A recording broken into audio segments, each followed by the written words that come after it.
namoonni siyaasa keessa jiran dhaaba keessa jiran mootummaa keessa jiran haala adda addaatiin shira dalaganii masjida irratti ta'u ummata irratti waan hojjetamu jiraachuu danda'a. Akka fakkeenyaatti kanan kaasuu barbaadu magaalaa Gincii keessatti masjida waggaa bara Haayila Sillaasee dhumarraa kaasee bara dargii guutuu dabalatee amma hadhaa masjida jirurraa lafa irraa muratanii fudhachuudhaaf yaalii godhamu.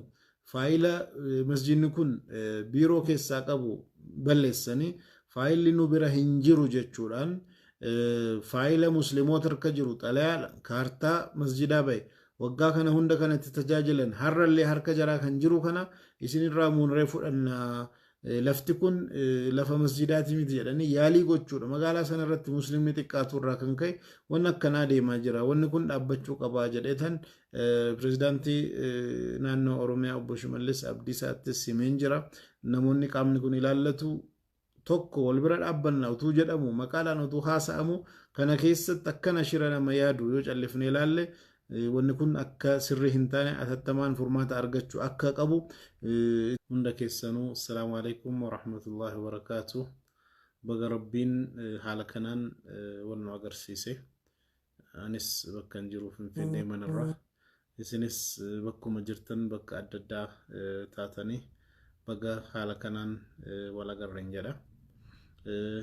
Dhaamsan qabuun dabarsuu barbaade. Akkuman sila afaan Amaariffaatiin dubbataa turetti ergaan sana afaan Oromootiinis irra deebi'eetan dabarsuu barbaada. Akkuma beekamu guyyaa 20 dura masjidoota naannoo Amaaraa magaalaa Mooxaa irratti tarkaanfii itti fudhatameen wal qabatee bakka jirutti haala adda addaatiin mormii gaggeessaa akka turre haala adda addaatiin yakka haala kanaan hojjetamee sirrii akka hin taane akka balaaleffannu mormaa turre.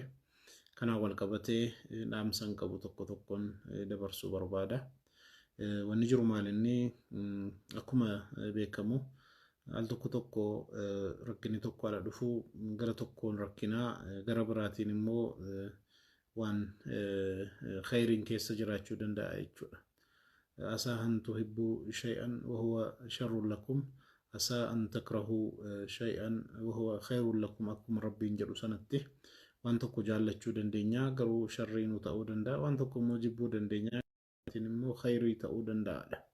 Gubaatiin masjidaa tarkaanfiin masjidoota keenya irratti fudhatamee dogoggoraa yakka ta'uun beekamaadha. Haa ta'u malee ribarraa akka dammaqnuuf akka of hubannee dhaabbannee diinii keenya tokkummaadhaan obbolummaa laa ilaaha illallah wal bira dhaabbannee musliimoonni bakka biraa jiran irratti yeroo miidhaan argamu yeroon rakkinni argamu masjidni magaalaa kamirrattu argamu masjida keenya jenne wal bira dhaabbachuu irratti tokkummaa keenya mul'isuudhaan gara magaalaa 100 gahaa walumatti yoo lakkoofne guyyaa 20 dabarfata keessatti mormiin godhame.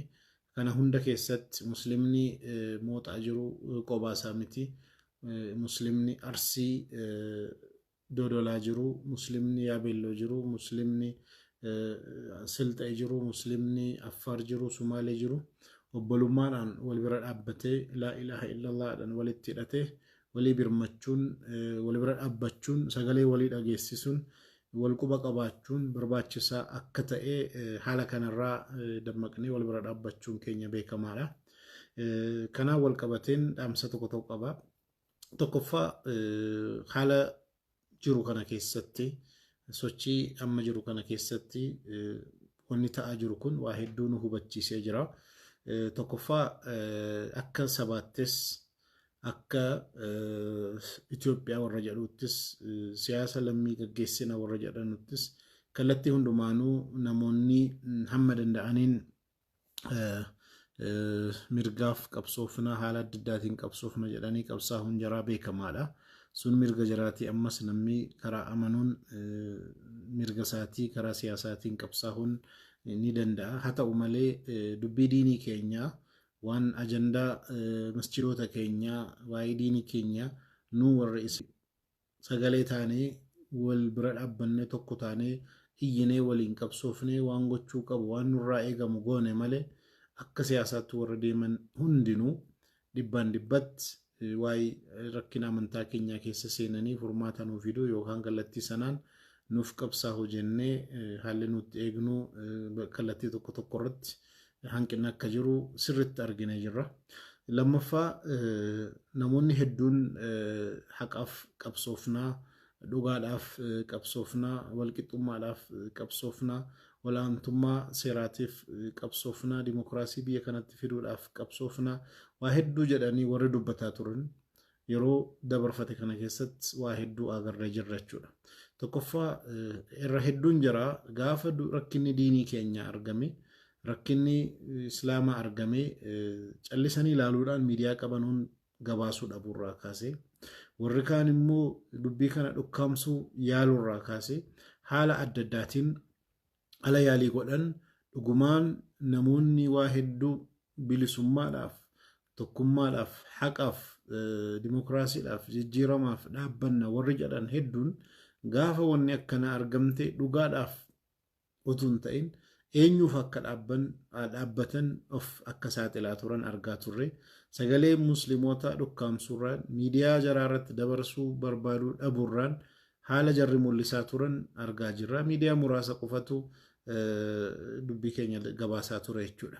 Kanarraa kan ka'e hariiroon jarri qaban eenyu waliin eenyuuf akka dhaabbatan dhugaadhaan eenyu irratti xiyyeeffatanii akka deeman ajandaan eenyu akka jara laallatu ajandaan eenyu immoo eenyuun akka hin laallanne haala kanarratti sirriitti hubannee jirra jechuudha. Kanarraa kan ka'e namoota haala kanatti maqaa Itoophiyaa jedhan maqaa siyaasa adda addaa dhahataa maqaa saba adda addaa dubbata bilisummaa walqixxummaa dimokiraasii haqa jedhanii dhugaadhaaf qabsoofna warri jedhan hedduun jira.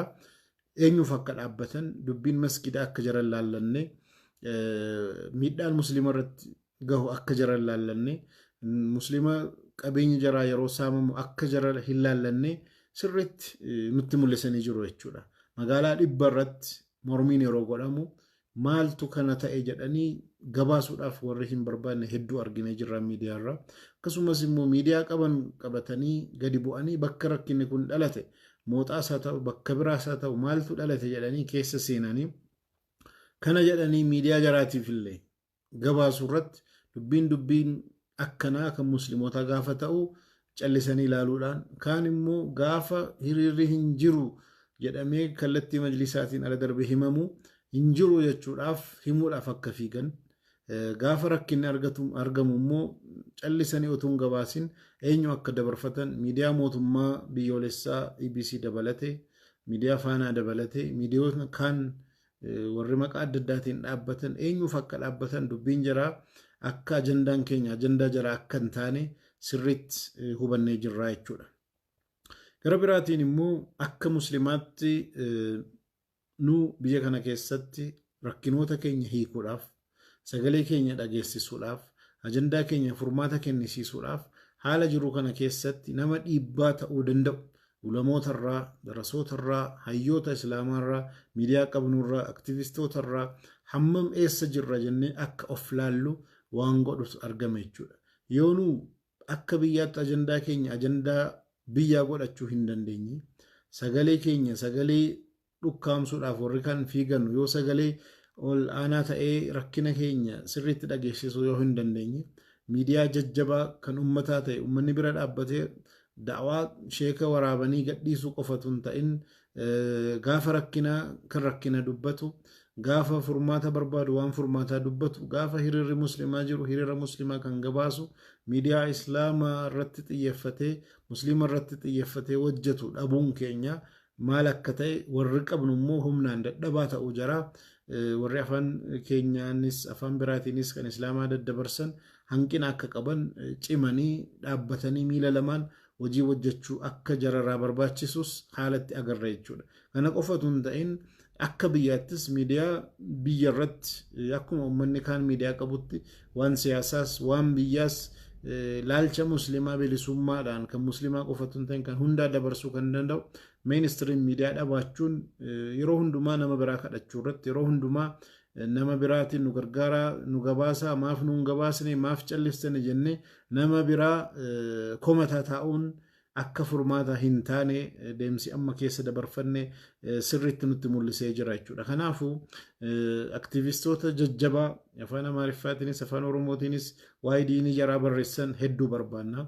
Akkasumas immoo hamma danda'aniin hojii jaraa diiniidhaaf hojjechuu irratti xiyyeeffatanii miidiyaa uummata keenya hojjetan akka da'awaattis akka biyyaattis akka barbaannu sirriitti nutti mul'isee jira.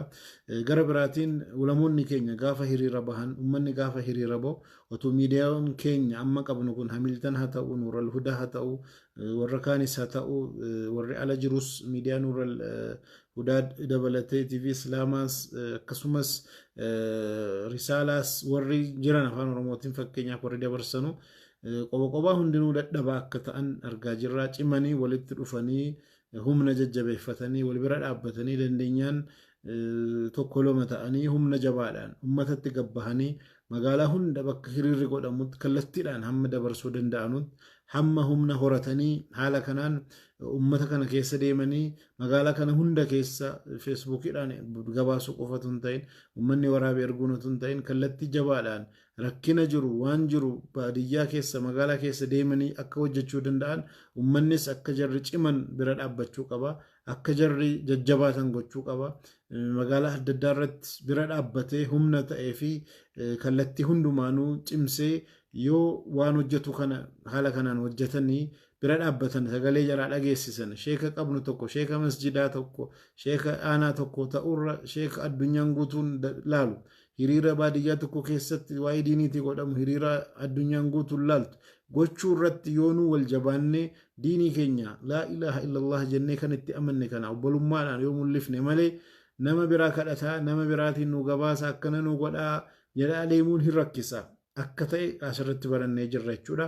Kanaafuu warri biyya keessa jirtanus warri ala jirrus jajjabaachuun akka barbaachisu dhaabota adda addaa warri dargaggoo akka dargaggootti wal ijaaruun akka barbaachisaa ta'e maaf haala amma eeyyamame keessatti jijjiirama amma jiru kana keessatti yoo bicate akka dhaabaatti waa hedduu dhaabuun barbaachisaadha.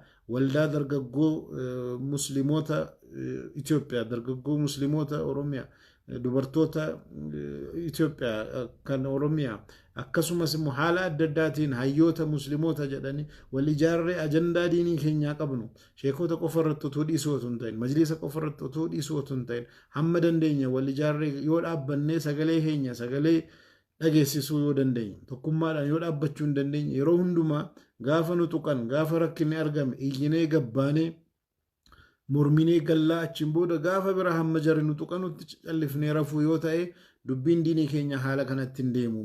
Nama jajjabaa barbaanna nama diinii keenyaa hojjetu waan jiru kana hubatee sooshaal miidiyaa irrattis haa ta'u feesbuuk haa ta'u yuutuubii haa ta'u mee eenyuun qabna akka islaamaatti namoonni jajjabaan laa ilaaha illallah itti jedhanii amanan karaa kana jannatan ittiin seena jedhanii hojii jaraa xiyyeeffatanii miidiyaa irratti warra hojjetan eenyuun qabna haala kana hunda akka xiyyeeffannaa itti goonee waan nu barbaachisu kana sirreessuun akka qabu barbaachisaadha. Haala kanaan hubanneerra magaalaa jirru hundarratti aanaa jirru hundarratti waan kana irratti mari'annee yoo nu wal ijaarre diinii keenya yoo dhaabbanne masjiidota keenya tokko taanee dhaabbannee yoo nu eegne malee qilleensa irratti gaafa rakkinaa qofa manaa wal waamnee walitti birmannee iyyinee gallee furmaata fiduu akka hin dandeenye hubachuun barbaachisaadha jechuudha.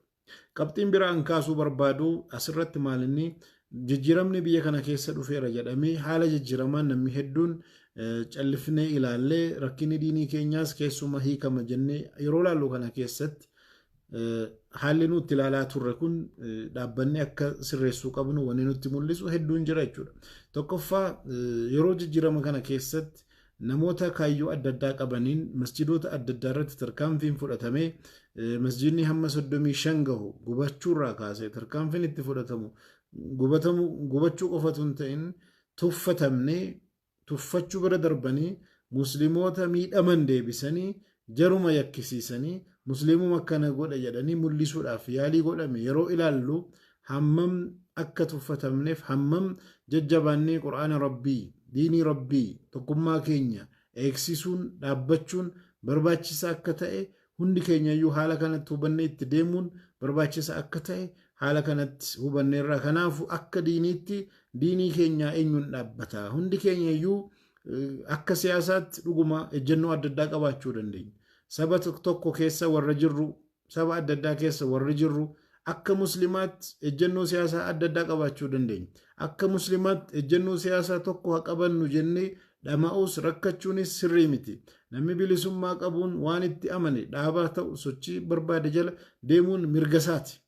Haa ta'u malee akka diiniitti dhaabni inni jala dhaabbatu, sochii inni keessa hirmaatu, rakkina diinii keenya irratti argamu irratti dhaabni sun sochiin sun sagalee maal qaba? Akkasumas ajandaa rakkinoota keenya hiikuu irratti sagantaa isaa keessa, deemsa isaa keessa maaltu jira jedhanii dhaabbatanii akka laalanu, ajandaa akka godhanu gochuu irratti sirriitti ilaaluun barbaachisaa akka ta'e asirratti hubannaa jechuudha. Jijjiiramni kun akka barbaadetti akka deemu nu gurmoofne tokko taane waa'ee diinii keenya, waa'ee rakkinoota keenya yoo bicate kana wanni nu barbaannu jennee dhageessisuu yoo dandeenye malee callifnee namni biraa nuuf hiika jennee waa hunda eeguun sirrii akka hin taane hubachuun barbaachisaadha jechuudha. Gara biraatiin tokkummaan akka islaamaatti qabnu cimoo akka qabu, tokkummaan akka laa ilaaha illallah namni jedhee islaamummaa keessa arkaan al-islaamii fi arkaan al-iimaaniitti namni amane tokko mazhaba kamuu haa hordofu, magaalaa kamirrattuu haa jiraatu, laa ilaaha illallah hamma jedhetti biyya kam keessattuu haa jiraatu, tokkummaa laa ilaaha illallah jedhu cimsuun barbaachisaa akka ta'e hubannee tokkummaa keenya cimsinee diinii keenyaaf tokkummaadhaan dhaabbachuun akka nurraa eegamu hundi keenyayyuu haala kanatti hubachuun barbaachisaadha kan jedhuun asirrattis ergaa dabarsuu barbaada. Har'allee warri tarkaanfii adda addaa musliimoota irratti fudhachuu barbaadan fakkeenyaaf masjidoota naannoo mooxaa irratti gubatan yoo laalle masjidoota kana gaafa guban masjida suufii, masjida salafii jedhanii hin gubne, hundumaa guban. Hamma garuu beekaa adda adda qooduudhaaf warri kun warra akkasiiti, warri sun warra kanaa jedhanii maqaa adda addaa moggaasanii deebisanii nu qoqqooduudhaaf yaalii godhan yeroo arginu tokkummaa laa ilaaha illallaadhaan qabnu cimsinee tokkummaadhaan rakkinni kamuu yoo jiraate tokkummaadhaan wal bira dhaabbanne harka wal bira qabannee wal gorsinee deemuun nurraa akka eegamu haala kanatti ilaaluun barbaachisaadha kan jedhuun dabarsa. Kan biraa bakka tokko tokko irratti lakkoofsi muslimaa bakka xiqqaate irratti rakkinoonni tokko tokko fakkeenyaaf naannoo Amaaraa irratti akkuma amma argametti akkasumas immoo bakka muslimni xiqqaatu magaalaa tokko tokko irratti immoo Oromiyaa dabalatee jechuudha namoonni siyaasa keessa jiran, dhaaba keessa jiran, mootummaa keessa jiran haala adda addaatiin shira dalaganii masjida irratti ta'u uummata irratti waan hojjetamu jiraachuu danda'a. Akka fakkeenyaatti kanan kaasuu barbaadu magaalaa Gincii keessatti masjida waggaa bara Haayila Sillaasee dhumarraa kaasee bara dargii guutuu dabalatee amma hadhaa masjida jirurraa lafa irraa muratanii fudhachuudhaaf yaalii godhamu. Faayila masjidni kun biiroo keessaa qabu balleessanii faayilli nu bira hin jiru jechuudhaan faayila musliimoota harka jiru xalayaa kaartaa masjidaa bahe waggaa kana hunda kanatti tajaajilan har'allee harka jaraa kan jiru kana isinirraa muunree fudhannaa lafti kun lafa masjidaati miti jedhanii yaalii gochuudha. Magaalaa sana irratti muslimni xiqqaatu irraa kan ka'e wanni akkanaa deemaa jira. Wanni kun dhaabbachuu qabaa jedheetan pirezidaantii naannoo Oromiyaa obbo Shimallis Abdiisaattis himeen jira. Namoonni qaamni kun ilaallatu tokko wal bira dhaabbanna utuu jedhamu maqaadhaan utuu haasa'amu kana keessatti akkana shira nama yaadu yoo callifnee ilaalle wanni kun akka sirrii hin taane atattamaan furmaata argachuu akka qabu itti dhaabameen jira. Masjida kana qaamaan obbo Shimallisis qaamaan beeku. Hatta abbaan obbo Shimallis akkan namoonni achirraa dhufan natti himanitti masjida kana qaamaan illee beeku. Mana murtiitti illee kun lafa masjidaati waggaa kana hunda jedhanii abbaan obbo Shimallis mana murtii irratti illee hamma sadarkaa ragaa bahanutti gahaniiru. Haa ta'u malee namoonni qaama mootummaa keessa jiran sababa adda addaatiin faayilii balleessanii sababa adda addaatiin musliimoota irratti soba adda addaatiin deemuudhaan lafa masjidaa tuqna jechuun masjidni Oromiyaa keessatti tuqame, Amaaraa keessatti tuqame, eessatti tuqame naannoon nun laallatunu. Mirgi musliimoota haa eegamu gaafa jennu yeroo naannoo Amaaraa iyyine yeroo naannoo Oromiyaa waan dhoksinu hin qabnu jechuudha. Kanaafuu atattamaan furmaata argachuu akka qabu bakka musliimoonni lakkoofsa jaraa xiqqaatu irratti wanna akkanaa callifamee akka hin laalles furmaata argachuu qaba. Kan jedhuun asirrattis dhaamsa koo dabarfachuu barbaada.